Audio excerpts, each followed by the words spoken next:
Okay, maayong buntag mga kaigsunan. Good morning sa tanan nga mga may gugmaon sa kamaturan. You know the truth and the truth shall set you free.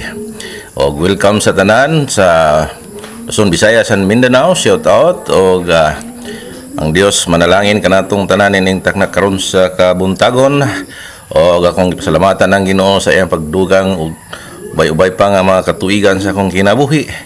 Og hinaot nga gamiton pa ko niya sa ban pa nga mga pamaagi sa Kingdom Business. O nini nga takna ato na pong ipadayon na atong nabiyaan nga subject. Adlaw nga Huwebes karon pitsa 29 sa bulan sa Mayo year 2025. O sa atong biyaan itong kagahapon mga kaigsunan mahitungod kadto sa kining gitawag nga purification o nahugasan diya sa Hebrews chapter 10 verse 22 dirita natapos kagahapon nga diin ang tubig magyoy simbolikal sa dugo sa ato ang Ginoo kay sa unang Juan 5:2 5:8 nga ang tubig ug dugo agree in one. So dili na to madinay ang kamaturan nga ang simbolikal sa dugo mao ang tubig ngani daghan kayo ang mga kining atong masabot diya sa Biblia nga wala gyud nagamit ang Ginoo kanang gitawag nga literal nga dugo nga mo'y ginahimo tungod kay langsa kay na mga kaigsunan, no? Og sa atong Lord Supper wala pud siya nagamit og literal nga unod kay kining itawag literal nga dugo, no? So that is a symbolical mga kaigsunan. So dili ta magbuot sa mga pamaagi sa ato ang Ginoo kun dili kita mosunod sa iyang instruction. O klaro kayo tataw kayo sa ato ang pagtuon kagahapon nga diin ang love cleansing wala kini naundang og nini nga katapusan natong segment sa mao nga nitawag nga mediator mga kaigsunan o gi-emphasize diri ang balaod nga wala gikuha sa panahon na ni Kristo. Sanglit dito atong nasabtan nga ang napulo lang kasugo mao gikuha tungod kay walay maluwas dito.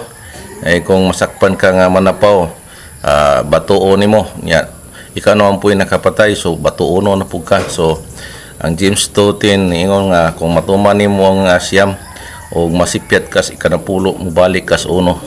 So mo na nga gitanggal sa Ginoo og gimpasay sa Ginoo nga ang dakong sugo una o dakong sugo mao ang paghigugma sa Dios ug paghigugma sa tong isig kaingon og sundon pud ang uban pa nga mga reglamento o balaod nga nagbitay ni ana. So ato na nga ipadayon mga kaigsunan og matod pa dinhi sa sunod sa 23 matod pa dinhi pangusganta sa kasiguruhan o pangusganta ang kasugiran sa atong pagtuo sa walay pag-ukon-ukon kay matinumanon siya nga misaad kanato. So ang nagsaad kanato nga diin siya'y nagpataliwala mao si Ginoong Kristo.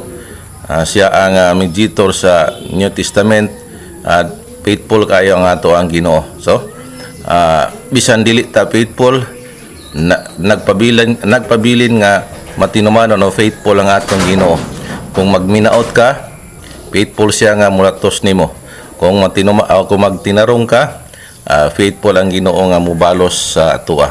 So yun na ang ato ang Ginoo mga kaigsunan. Hebrews 10:24 og palandungan nato sa usag-usa ang pagdinasigay ngadto sa paghigugma og sa mga maayong binuhatan. Okay? So mao nga auhag, no? Kinaanata sa admonition mga kaigsunan. So mao ni diri sa Hebrews si Pablo nagauhag yun nga atong palandungan sa kanunay o magdinasigay ta o gi-emphasize yun ang gugma. So kung nahigugma ka sa imuhang isig kaingon, so dili nimo dauton, no? Dili nimo dauton ang imuhang isig kaingon. Dili nimo kuha ag ulo, no? Dili nimo i-character assassin. Anong manghilabot man, no? Sa akong kabahin nganong manghilabot gud, no? Nga wala man ta siya hilabti o wala man ta mo diha hilabti nganong manghilabot man gyud mo, no? O wala kay ko nagtaga niya na kay ngano di ay, no? Kamo ba ang nagpakaon namo? Ang Dios man mo ay nag sustain sa muang kinabuhi nga din. Andami kanunay nga magpagamit sa puluhaton sa Ginoo. Nara sa inyo og dili mo mutuo.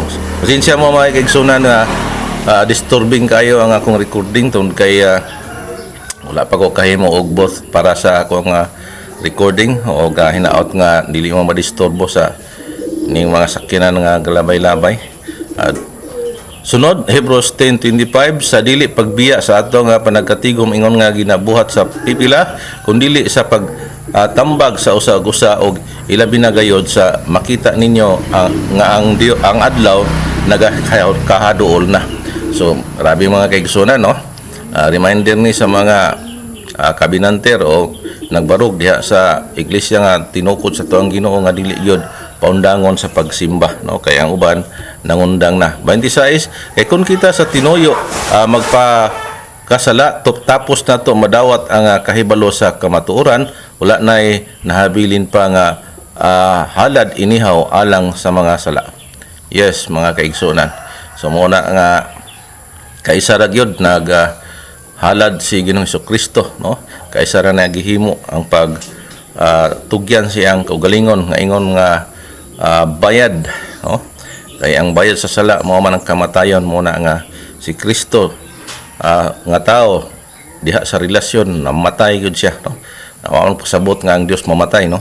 Diha sa pagkatao o pagpakatao sa tong Ginoo o diha sa relasyon namatay gyud siya kay aron mabayran ang atong mga kasalanan.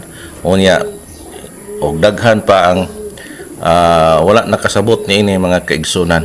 Nga rin ang dugo sa ato ang Ginoo nga iyang giula, no? Mo nay bayad sa atong mga kasalanan.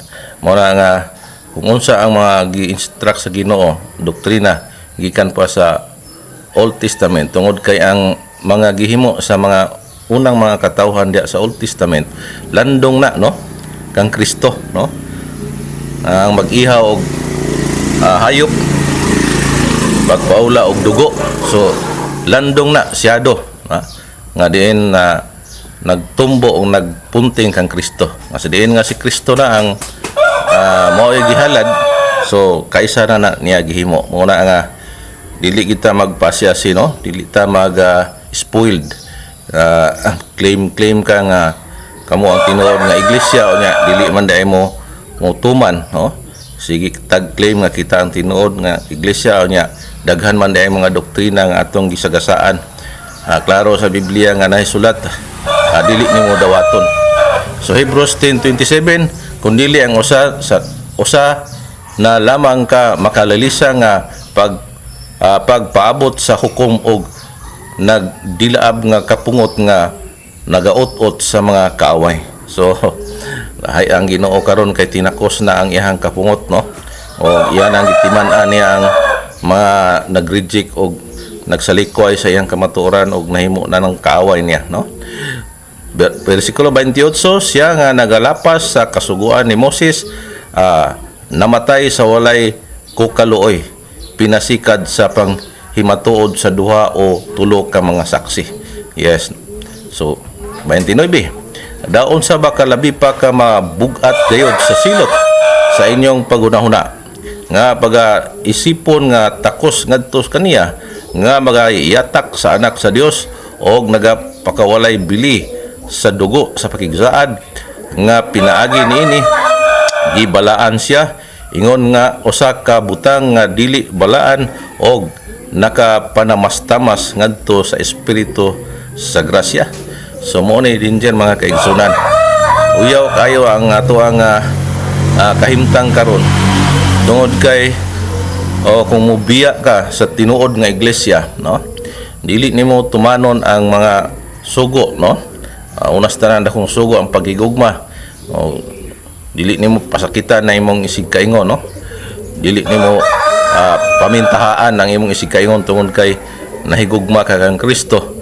So dili ka muundang sa pagsimba tungod kay kung muundang ka pagsimba, mga kaigsunan, ang tulo ka mga dagkong sala nga kanang gitawag the unpardonable sin nga ang pagyatak sa anak sa Dios, mao si Kristo, imong giyatak-yatakan tungod kay siya man ang tigpataliwala sa maong bagong pakigsaad, unya nahimong walay pulos ang dugo, no, nga giula sa to ang Ginoo tungod kay wala ka undergo sa pagpahinlo nya. Ang balang espiritu mo'y imuhang gipanamastamasan tungod kay wala na ka nagkinahanglan diha sa balang kanang gitawag nga guidance sa iglesia tungod kay sa balang espiritu, tungod kay ang balang espiritu naa diha nag-indwell sa tinuod nga iglesia sa tuang Ginoo. O muhawa na kung dili na kaagwanta sa moong grupo, no, tungod kay gibahoan ang Dios unya mga disobedience unya pasaway sama sa Israel kaniadto nga gikuha ang kanang gitawag nga guidance nila sa adlaw ug sa gabi.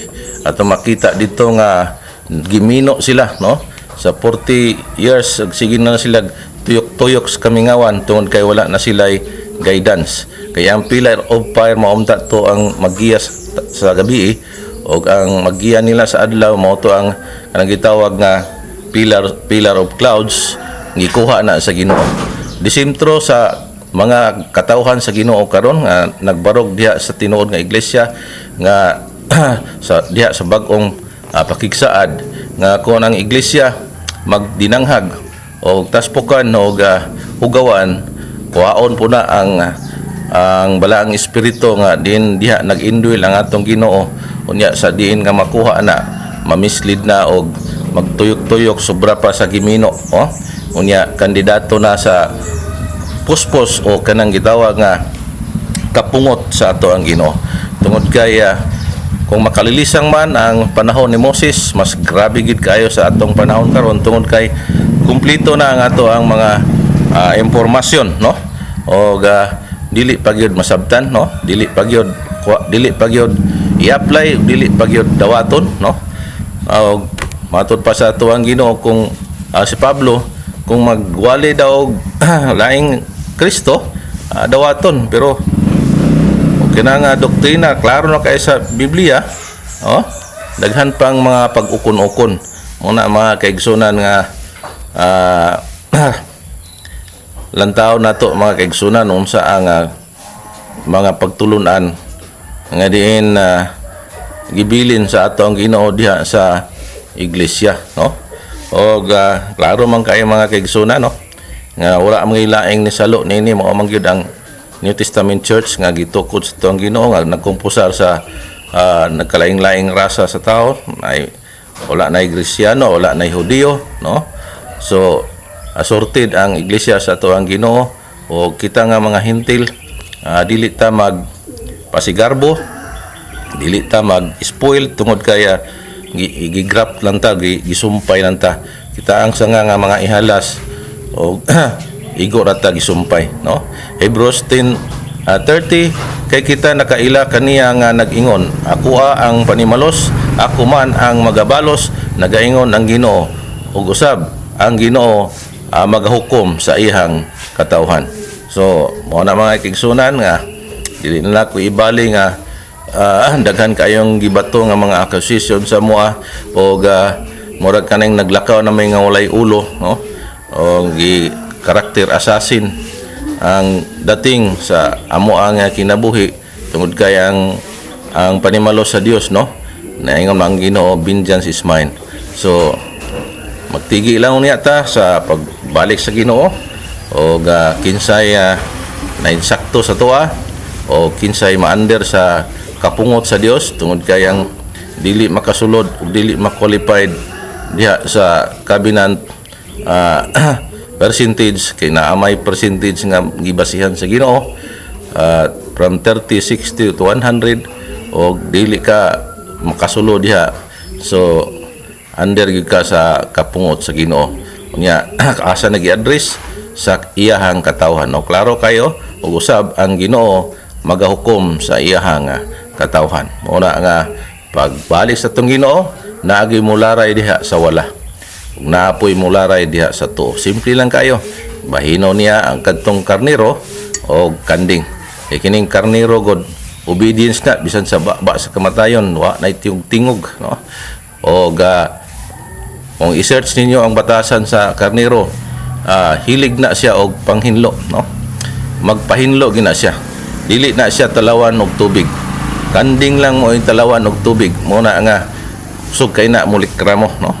Mailhan na nato ng mga kanding, kay ang lima mangguni ka nagrepresent sa katawhan sa Ginoo nga kasama sa hayop, no?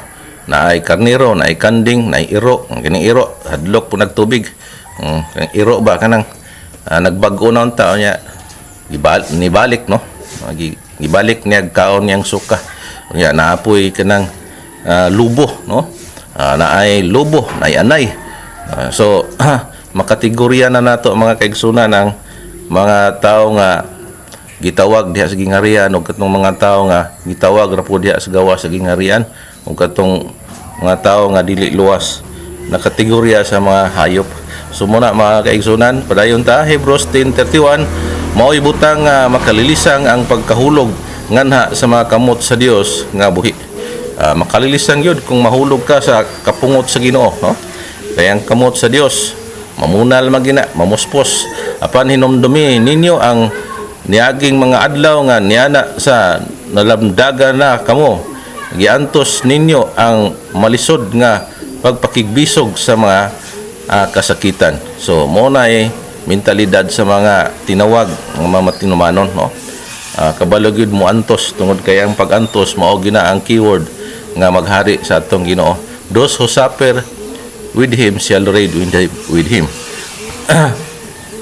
So admonition na ta mga kaigsunan, Hebrews 3:6, apan si Kristo ingon nga anak ibabaw sa iya nga kaugalingon nga panimalay, kansa nga panimalay mao kita, kung kuptan ta pag-ayo ang sa pagsalig ug ang kalipay sa paglaom diha sa kalig-on ngadto sa katapusan. Mao nay mga pagpanambag sa Ginoo sa nagpabilin diha sa kamatuoran nga wala ni simang, o sa padayon sa pagtuon nga nagpalalom sa mga pagtulunan, o walay gitaguan, o wala po'y gi-reject nga mga teaching sa atong Ginoo, tungod kaya kung dili gud nato tumanon ang simple lang nga sugo sa ato ang Ginoo, ang duha ra kapaingnan, panalangin o kining gitawag nga tunglo, mo na natong diskusa na kagahapon. Hebrews 3:7, busa ingon sa gisulti sa Espiritu Santo karong adlaw, inig kadungog ninyo sa ihang tingog, no? Karong adlaw, kung inyo kining nabati, kung inyo kining natun-an, kung inyo kining nasabtan, ayagod paglangan-langan na sa pagtuman o pag-apply na ini. Hebrews 3:8, ayaw ninyo paggahia ang inyong mga kasing-kasing, ingon nga niadtong pagpanupil nila batok kanako sa adlaw sa pagpanulay didto sa kamingawan. So pating daghan ang nangamatay ito'y galagsoon, panahon pa sa Israel in the place. Sa panahon nga ang inyong mga ginikanan mitintal kanako og misulay kanako og nakita nila ang akong mga buhat sulod sa kapatan katuig. Verse 10, busa naguol ako batok ni adtong kaliwatana ug miingon kanunay gayod silang nang hisalaag sa ilahang mga kasing-kasing ug wala nila hibaloi ang akong mga dalan. So danghag na, no? Mga danghag kay wa na sila kabalo kung unsa ang instruction sa Ginoo. Simple man ta kayo ang dalan nga gihikyad sa Ginoo sa atubangan, wa sila kabalo, no? So di na sila kasabot kung unsa ang instruction sa atong Ginoo mo ngano, no? Nya basta di na gani kabalo mutuman sa simpleng instruction, no? Mao na nga pasaway na gyud, no? Hebrews 3:11, busa akong gipanumpa tungod sa akong kapungot, dili gayod sila makasulod sa akong kapahulayan. So daghan na disqualified sa panahon pa sa unang pakigsaad nga diin si Moses nagpataliwala og naapoy na qualified kalagsoon, pero pating daghan nga na disqualified mo na mga kaigsunan. Magmatngon kamo mga igsoon basi nga diha kang bisan kinsa kaninyo maana unyay dautan nga kasing-kasing sa pagkadili matinuohon nga nagataral kaninyo sa pamiya gikan sa buhi nga Dios. So kita na ang gipadunggan ni ini sa Hebrews 3:12, gi-compare ang mga tao kaniadto gisulat katong mga tao nga gipamatay ipasulat to sa Ginoo aron mahimong example o aron nga kita dili ta musundog ni adtong mga nagdisobey sa Ginoo nga nagdinanghag ug wala ni tuman sa simple kayong instruction. Una mga kaigsunan nga dili malalis nga diin daghan gyapong mga Bible believers o mga nasakop nga mga katawhan diya sa tinuod nga iglesia sa itong Ginoo nga mao na hinuoy mo persecute, no? Dili nato ilalis nga kining mga nalaray sa kining anak sa pagkaulipon mao ginay maglutos sa anak sa saad, no? So wala mga kaigsunan tanggap na nato. Hebrews chapter 3 verse 13, apan pag tinambagay kamo ang usa ug usa sa matag adlaw samtang matawag pa kini nga karong adlaw aron wala kaninyo'y magmagahi tungod sa pagkalimbungan sa sala. So mao mo gani na pamangguning kining gitawag nga virus, no? Si Satanas wala pagi bilanggo mo na nga daghan gyud kayong matintal, no? Tudlo tag outer darkness ingnon tag heretic, no? Motudlo tag purification pabasahon dili mo basa, no? Unya daghan pang mga alibay o amot naglibog ko nga ano, no? So mula mga kaigsunan naot nga open-minded mo, no? Nga namati karon. Hebrews 3:14, kay kita nahimong mga mag-ambit kang Kristo kun atong gikuptan ang sinugdanan sa atong pagsalig nga malig-on ngadto sa katapusan. So mura mga kaigsunan, dili ta manundog ni adto nga namiya nas kamaturan, no? Sila'y namiya nya kita mo ay pasanginlan, no? Sila'y nangundang, no?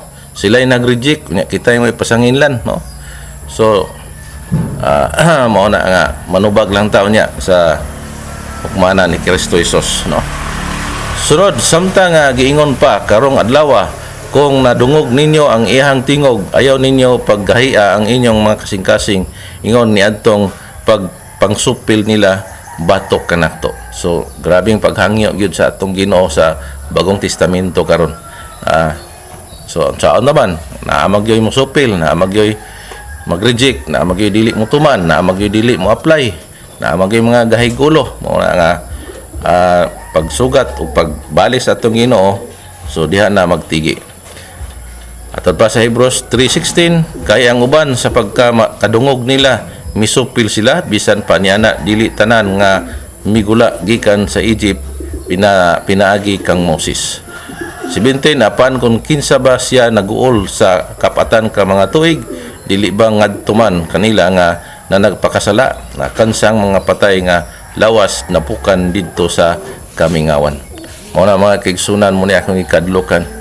Kung klaro na kayo diya sa bilang kasulatan, niya nagpabuta-buta bungol ka, niya katawhan ka sa tong Ginoo niya, wala ka nagtuman, no? Masinupakon ka, mura kaga sigig lugnot, mo ning mga batasan sa katawhan kaniadto.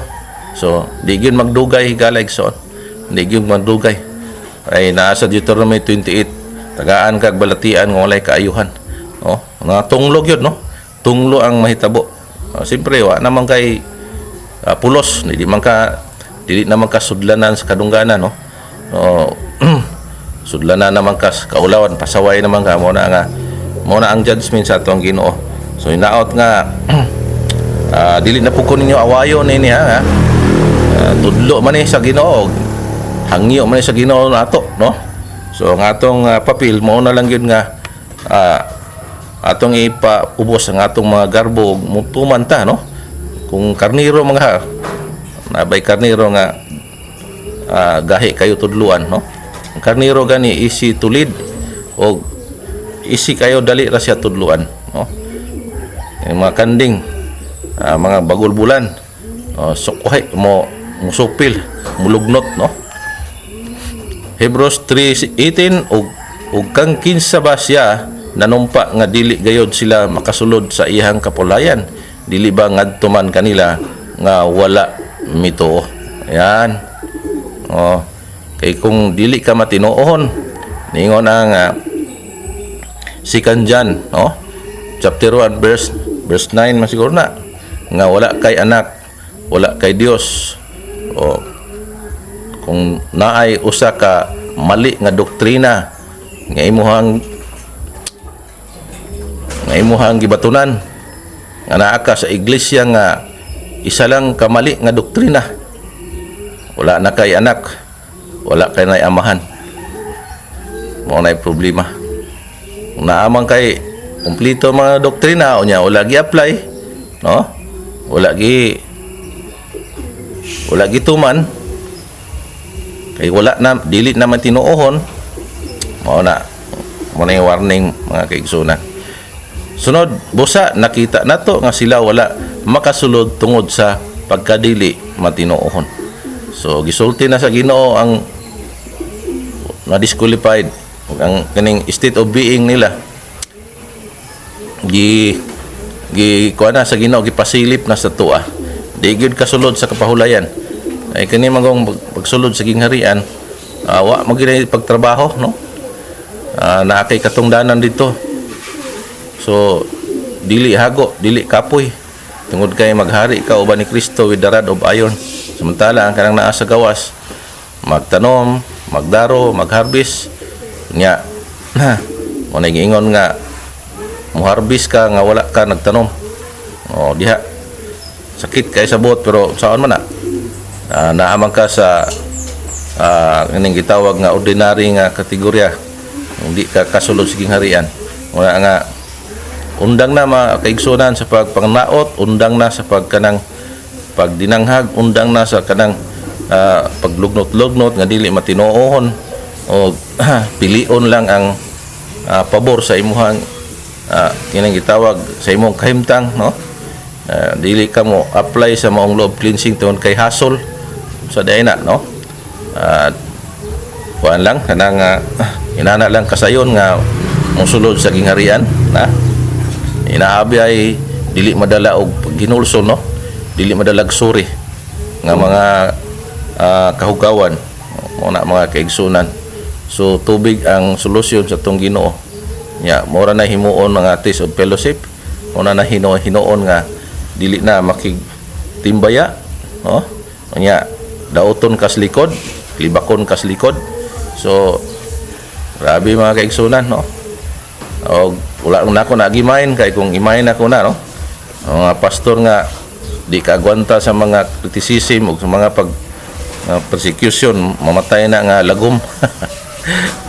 Una makikisunan sa katapusan sa 2 Corinthians chapter 5 verse 11, busa sa nahibaluan namo ang pagkakuyaw sa Ginoo, kami nagapangdani sa mga tao apan kami nasayra na sa Dios, og akong ginalauman nga kini nadayag na usab sa inyong mga kaisipan. Mao ni mga panghinaot ni Apostol Pablo mga kaigsunan kaduhang Korinto kapitulo 5 bersikulo 11. Hinaot mga kaigsunan nga magpabilin mo diya sa tinuod nga iglesia sa tong Ginoo kung unsa ang mga upgraded nga mapagtulunan atong dawaton, atong i-apply o sa walay pagbagulbol alang sa kahimayaan sa atong Ginoo. Kaya nga atong Ginoo, angayan gyud nga kahadlokan. Dili man siya mamugos, pero nanghadlok siya. Kuyaw kayo ang iyang pito ka panaksan nga kapungot, no? Kung biha ta ma-under, so wala na gyud, no? Kung makatupan ka na, kung masyatupan ka na, kung ang itawag nga biyaan ka na sa balang espiritu, di na madala.